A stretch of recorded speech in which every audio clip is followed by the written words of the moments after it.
our meal times around here, so Not a whole lot else, but a whole lot else. To make sure we get His Grace's speech in, I'm going to skip a big introduction. You know, here's someone that everybody knows very well. His rap sheet speaks for itself. For the last 50 years, he's been entertaining audiences. So I'm going to turn the floor over to His Grace, Mar Thomas, to talk about time and ritual. The 3 o'clock show is totally different from the 11 o'clock show. Remember to tip your waitress. Get her name. I'm sorry? And get her name, absolutely. Thank you all for coming. Hard to follow Bishop Peterson's wonderful talk on divination. I'm going to drive the cameraman crazy already because I'm already pacing all over. I'm sort of like a shark. If I stop moving, I die. So, and we're going to talk a little bit today about time and ritual. And time is obviously a very, very important aspect of any kind of ritual practice. We talk even in the liturgy about making our time here sacred, making our time here holy. And when we set aside time in order to do ritual, that makes that time sacred. That makes that a sacred time as well as a sacred space. And so anything that we do in order to sacralize our temple space or our lodge space or our church space or our altar space or our shrine space makes a segment of time special. It sets it outside of time. It brings it into contact with eternity. And this is a terminology that you're going to hear if you're familiar with some of the French alchemical traditions, this idea of contact with eternity. And I'm actually going to come back to this right at the end. A particular practice written up by Jean de Bouy that has to do with contact with eternity. Setting aside time to do ritual is one of the things that makes ritual powerful. That it is something that is outside of our normal practice, our everyday lives. And one of the things that ritual, in fact, depends on is this practice of repetition. And when we speak about ritual in its most ordinary sense, we talk about something that we do over and over again. Even if we're talking about something like getting up in the morning and brushing your teeth, oh, that's my morning ritual. Well, what does that mean? That means it's something that I do time and time again, that I do at repeated intervals in order to give it meaning. And when we do ritual practices, whatever form they may take, they often take on power because of repetition, because they are done at set intervals at particular times. And so something as simple as having liturgy at the same time every week or every month, having it on the same day. Certainly the setting aside of something like a Sunday observance or a Sabbath has to do with making certain kinds of time sacred. But today I want to talk more about the way in which time features in certain kinds of ritual practices and the ways in which we can make use of certain kinds of temporal functions in order to give power to our rituals.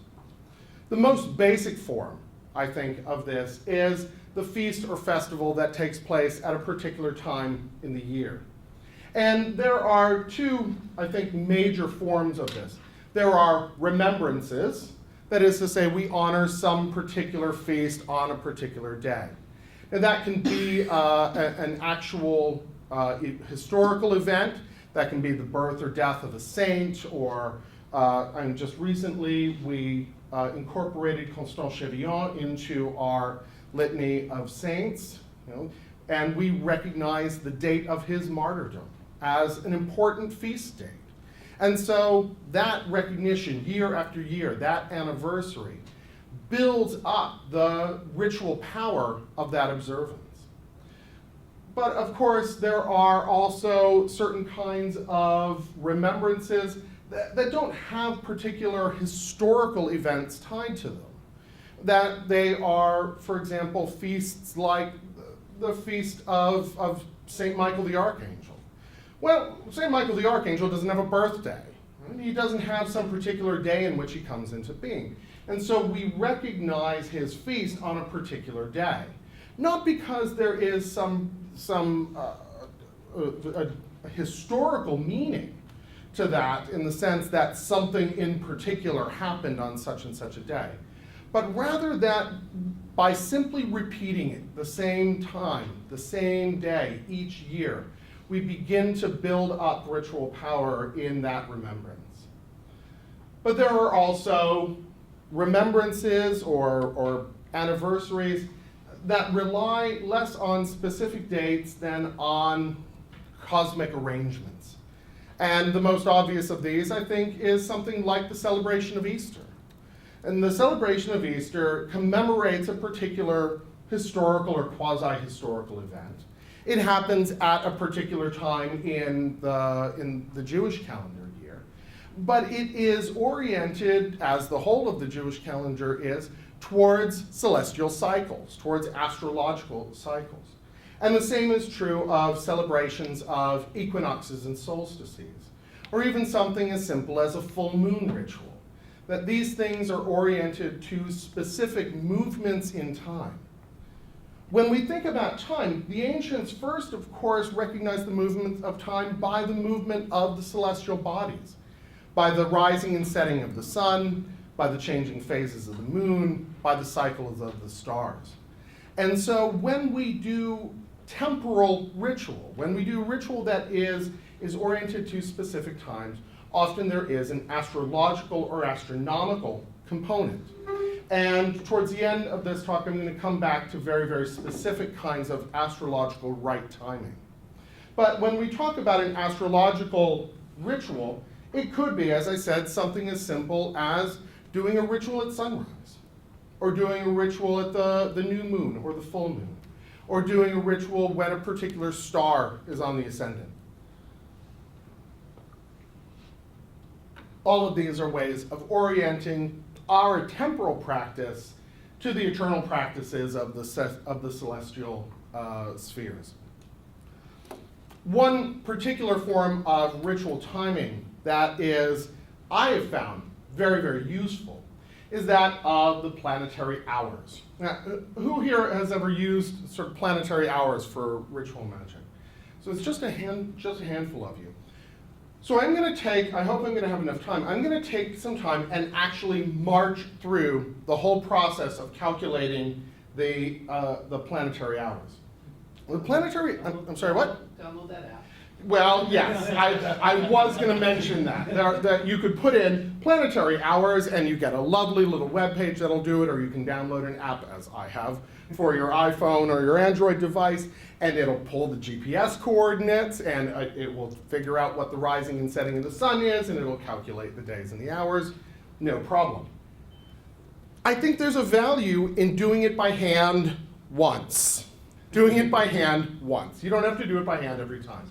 But if you do it by hand once, you understand what the function is, how it works. The basics of the planetary, I keep moving this forward. I think I'm just sort of creeping. I'll be at the end of the room by the end of the day. The way that the planetary hours work, they have a wonderfully long history. The most commonly accepted sort of historical derivation is from Vettius Valens, who was an astronomer in the late 2nd century, roughly contemporaneous with Ptolemy. And he, I think, slightly after Ptolemy. And it does make use of a Ptolemaic system. It assigns to each hour a planetary correspondence. And that correspondence is calculated by dividing the day into 24 unequal hours. That is to say, the day hours are of one length, the night hours are of another. And then starting either with dusk the day before, as one would with the Babylonian, the Jewish timekeeping, or with dawn on the named day, and then going straight through, just keeping a constant succession. So let me show you simply how this works. Sunrise today here in Chicago was at 5:23 a.m., and I'm sure you were all up to greet the sun. Sunset will be at 8:12. So in order to figure out the length of the hours of the day, we figure out how much time we have in between the sunrise and sunset, that is to say the length of the day.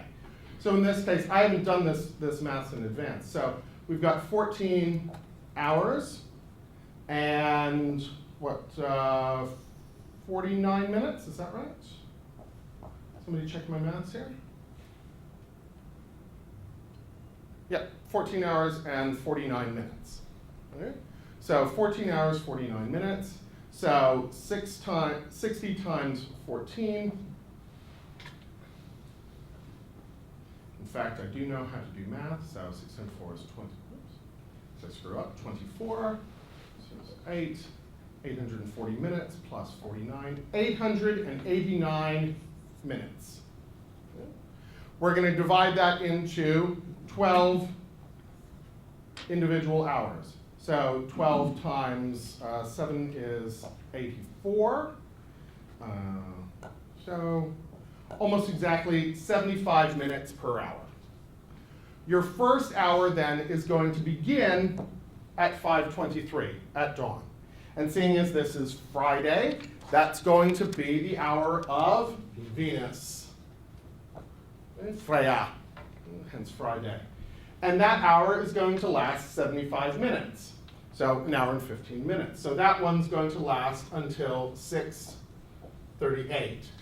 At which point we'll move on to the next hour. And the hours follow the Ptolemaic order. So make sure I get this right. So if we start with Venus, our next is going to be Mercury. And then the moon. And then we're going to go sort of right up to the top. We're going to go to Saturn, Jupiter, Mars, and then the Sun.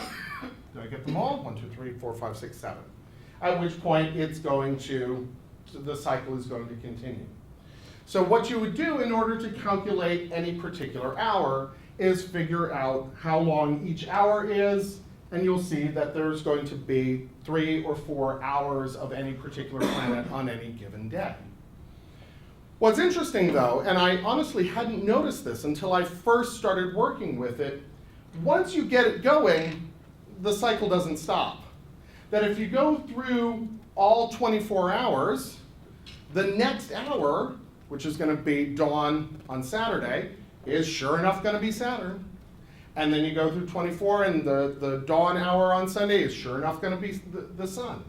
That you don't restart the cycle, that the cycle is a continuous one. And in this, it reflects the cycles of the celestial objects.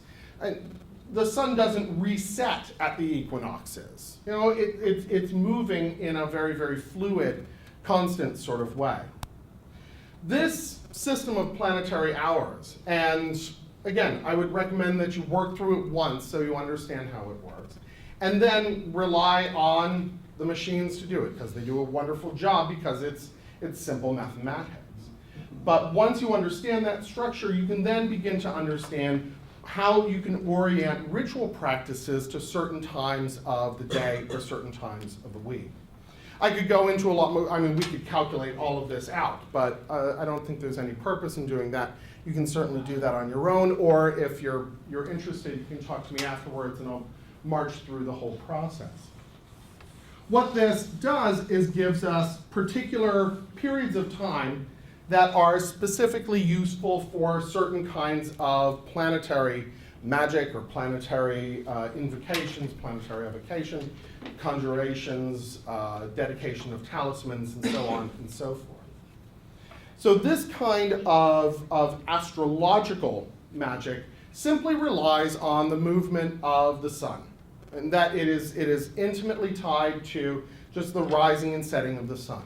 It relies on a kind of geocentric structure, but that's our perspective. We are starting from where we are. I've often found that this is particularly useful for certain kinds of talismanic practices.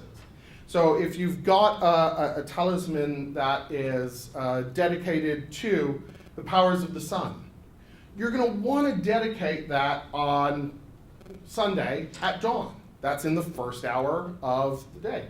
But then you can use that practice of repetition.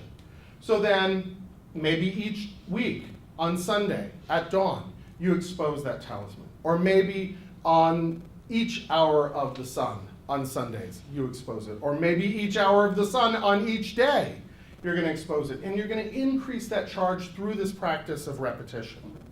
And so we start to see that this has a double relationship to temporal ritualizing. That is to say that it has to do both with the orientation to particular cycles of time, but also to this practice of repetition. So I'll just stop there for just a second to see if there are any questions, because I know I talk a mile a minute, and so I sometimes have a tendency to steamroll things. Joe? Well, I have a question. I don't know if it's an easy answer, or maybe you can't answer it right now, or have to think about it, but I've always questioned how, because we're solar centric, but really it's not really solar centric. I mean, when we do things clockwise and stuff, it's because it was on the old thinking. It's geocentric. It's yeah. geocentric. Yeah. But now that we know that really the sun does not go around us clockwise, we go around it counterclockwise, how does that change things? And maybe in your own personal opinion, or, I mean, this is new knowledge, and I feel like with new knowledge, we should adjust practice. What's, I think, really interesting about this, and I have given this some amount of thought, is we're at a wonderful time in thinking about this, because at one time it was simply believed that the Earth was the center and the sun went around the Earth. And we said, no, that's not wrong. The sun sits still and the Earth goes around the sun, right? Wrong. That's not the way it works. That, in fact, that since all of these things are in motion, the choice of the fixed point is arbitrary. And so why not pick the point where we are? It isn't wrong to say that the sun goes around the Earth. It does, from a relativistic standpoint. If we choose this standpoint as our fixed point, then it is in fact the sun that goes around the Earth. Now, that seems absolutely ridiculous. It seems absurd. But we're in this wonderful position where we can take both our observed data, our empirical data, but also the theoretical relativistic data, and take those both into account and say, well, we can use this. But actually, I have a simpler answer for why I would want to use this geocentric model. It works. And at the end of the day, that is always going to be my standard. Does it work? Is this useful for me? Does this produce the results that I want? And as long as the answer is yes, I can work out the theoretical stuff later, right? I can make a sort of, ex post facto sort of explanation for it later on. But what I'm interested in is its efficacy. And I think that this has enough history, it has enough tradition, it has enough kind of thought behind it that we can rely on this with a certain degree of confidence. So, does that help? Okay. Any other questions? All right. So that's one model of thinking about the ways in which we might want to time our rituals. But there are other forms that, see, I'm moving it again. I'm going to end up in your lab. Nobody wants that. But there are other kinds of ritual timing that can be very, very useful.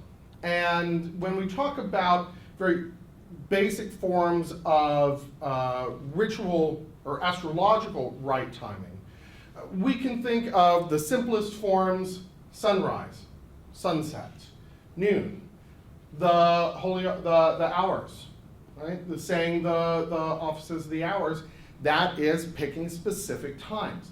That's breaking up our experience of time in such a way that we begin to experience time in this more profound sense by tying our own practices and tying our own rhythms to it. But we might also want to use very, very specific kinds of ritual practices in order to mark other kinds of passages of time. And so we might want to, as I mentioned before, celebrate the equinoxes and solstices. And that's an important aspect of a lot of different kinds of practice. or we might want to tie practice to a particular fixed star. Or we could even begin to look at aspects. And this is a kind of system of working that was, I think, has always been part of the magical corpus, but sort of came back in a sense probably about 30 years ago. When people really started to emphasize right timing, ritual timing, in terms of making use of astrological aspects. Now, figuring out your astrological aspects is, again, as easy as pulling up a web page. You can find lots of different websites that are going to give you information. Back in the day, we used to use good old-fashioned ephemeris, and you would open it up and you would go page by page and you would look for the aspects that you were looking for. Now, aspects, if you're not familiar with astrology, are relationships between heavenly bodies on the wheel of the zodiac. And so if something is at a certain point on the wheel of the zodiac and another object is on the other side, they are said to be opposed. If they are together on the wheel of the zodiac, even if they don't necessarily appear right next to each other in the sky, they are said to be conjunct. Has to do with their location around the ecliptic. So one of the things that has been done using this method is to tie certain planetary conjunctions and oppositions, sometimes squares and trines and quincunxes and all of those crazy things, but primarily oppositions and conjunctions, to particular kinds of ritual workings. I'll give one example, and there's a lot that's been written about this, so if you want to research it, by all means, there's a lot to be found on that, which is the Sun-Venus conjunct. The Sun-Venus conjunct happens about once every 9 months, and so it has a particular cycle that's built into it. And in fact, if you map it onto the wheel of the zodiac, you will get a lovely pentagram. And so this has been something that a lot of people have noticed and said, wow, this is something that ties together the stars and the cycles of time and sacred geometry and all sorts of things. So clearly, this is something that is of some significance. So how do we then think about this? Well, Sun and Venus together have all sorts of meanings. You can look at the tarot card of strength, where you've got the woman overpowering the lion. You've got a solar figure and a venereal figure together right there. So maybe that's a key to what that symbolism represents. We can think about it, I know in Thelemic terms, they talk about the beast in Babylon conjoined, right? The meeting of the sun and the venereal figures. However we want to read that, this happens at a particular time. And so you can construct and devise rituals that have particular kinds of content that have to do not just with individual planets or individual elements or individual fixed stars, but instead have combinations where you start to see the interplay among all of these different figures. And when we look at astrology in its broadest sense, it's like looking at a clockwork. It's like looking at a mechanism that's that's composed rather of dozens of interconnecting gears. And so the cycles that are involved in that kind of practice are very, very long. I mean, imagine for just a moment how long it would take for the same horoscope to appear, in all of its configurations. And every time you put a new configuration in, every time you put a new variable in, every time you put a new element in, you stretch that span of time. You expand how far that time is going to be meaningful. And so each aspect represents a certain kind of occurrence. And some of these occurrences are very, very frequent. Every 9 months, that's relatively frequent. We can think about the new moon as the sun and the moon conjunct. Well, that happens once every 28 days. So depending on what kinds of aspects you're looking at, these can happen more or less frequently. When you start to look at your outer planets, you're talking about aspects that may happen once every decade. Or in the case of the Saturn, you might, if you're talking about Saturn and its aspecting, another outer planet, then you're going to be talking about decades and longer even in between these aspects. But if we look at the Sol-Venus conjunction, for example, and the next one is happening on 25th October of this year. So on 25th October, the conjunction happens actually at 2:31 a.m. Central Time. And you're going to have the Sun and Venus together in the latter half of the second degree of Scorpio, I think. So it's going to represent a particular moment in time, a very specific, very potent position of the heavens. And what you plan to do with that, how you want to honor that, what use you make of that, is going to depend on your own sort of practical or magical or religious or liturgical orientation. So this would be a time to perhaps consecrate a talisman, and then maybe reconsecrate that talisman at each conjunction. It might be a time to invoke certain forces or evoke certain spirits. It might be the time to set out on a certain schedule of practices that's going to last for 9 months. There are all different ways that we can begin to orient our ritual practice to time. I mentioned at the beginning that I was going to talk a little bit about this idea of contact with eternity. And eternity is a touchy subject, because we often think about eternity strictly in terms of everlastingness. So something comes into being at a particular time, and it lasts forever.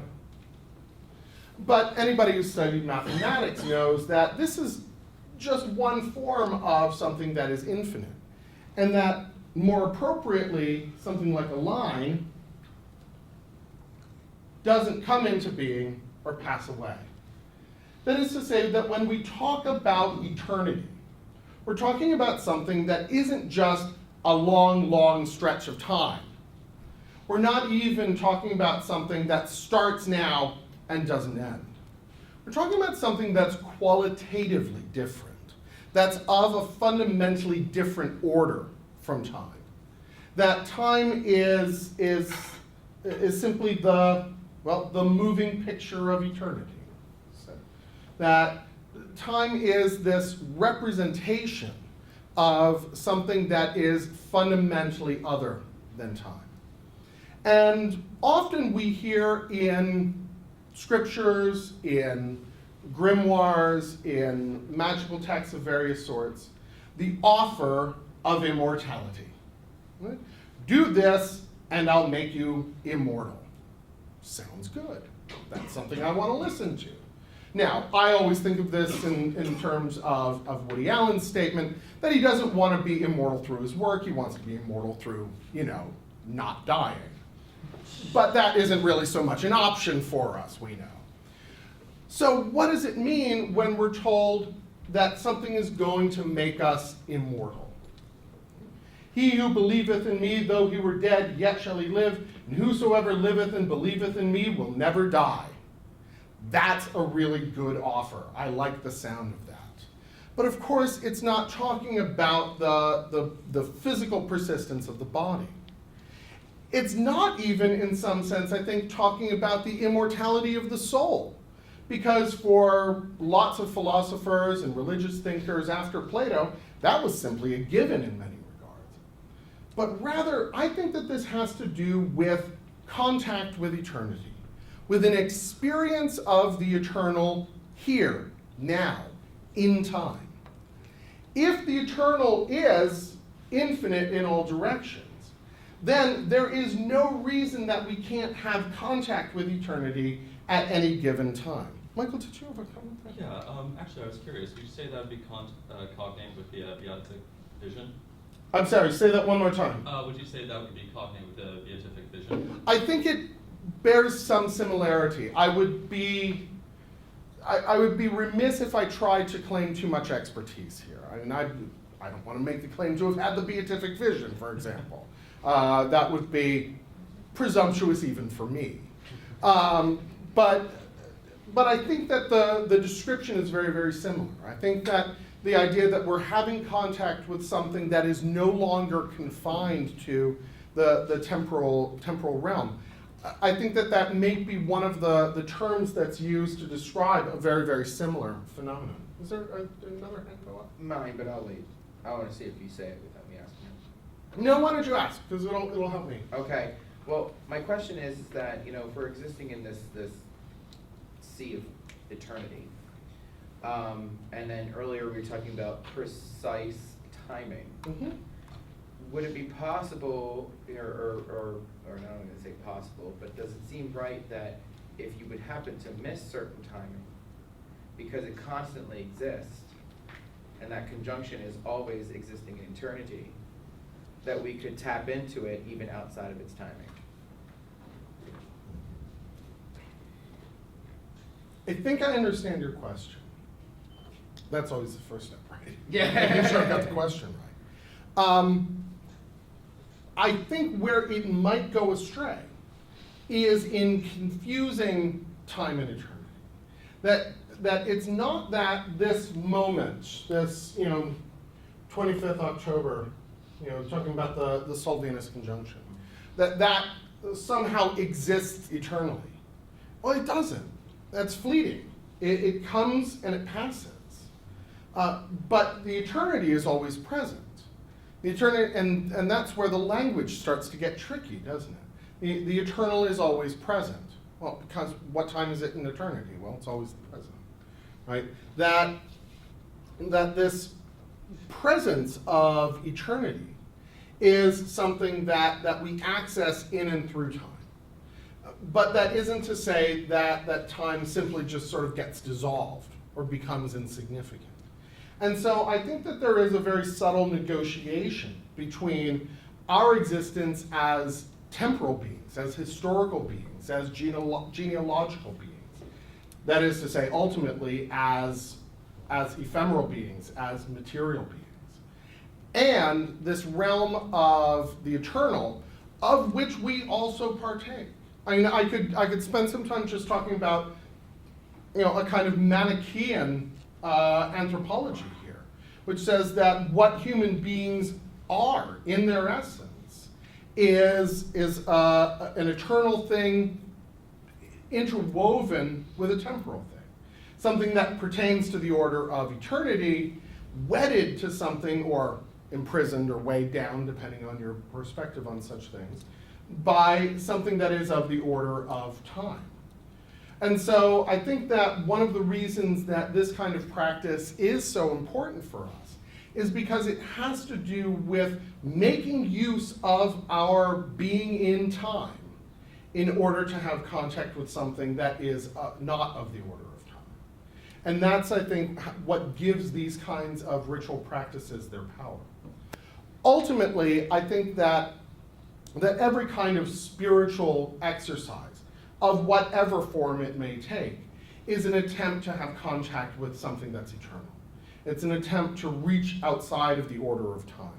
It's an attempt to sort of see ourselves in this new light, this light of eternity. And so using our temporal orientation in order to have that contact, I think really speaks to who and what we are. That we are these beings that are both temporal and eternal. So I don't think it's just easy enough it's as easy as saying, well, yeah, I know that the conjunction was last week, but really it happens eternally. So I'll do my conjunction ritual now and that's okay. Right? I'm a little suspicious of that, right? I mean, that seems sort of dicey to me. Instead, I think that what we say is that something like this conjunction, or the full moon, or the hour of the sun on Sunday, affords me an opportunity to have contact with eternity in a unique and precise way. And so to miss that opportunity, well, we have to wait for the cycle to come around again. We Could have you to encapsulate it somehow? Like could you, and I know this is kind of getting way out there, but That's all right. like, could you harness it into a thing and use it later? Yeah, I think that's exactly what we do in talismanic practice. Okay. I use the example of the Sol Venus ritual because I've got a Sol Venus, a Sun Venus talisman that for 7 years, every Sol Venus conjunction, that thing came out, a ritual was done. 6 yellow candles and 7 green candles were lit. I mean, all sorts of things happened that charged that thing over and over and over again. And while I maintained it, I was a fool and I've dropped the practice, unfortunately. I got lazy. But while I maintained it, I had a very profound sense that that talisman really did encapsulate, as you said, it bottled up that lightning. It gave me a sense of what it was that power meant. And so long as I continued to work with it repeatedly, it maintained that power. As I said, I've failed in a profound regard in that. And every year I say, wow, I should really start doing that again. And every year, 10,000 other things come up and I haven't done it. And in fact, I sort of thought about the Sun Venus, talking about the Sun Venus today, sort of as a way to, poke myself a little bit. Yeah, maybe come October I should be doing that again.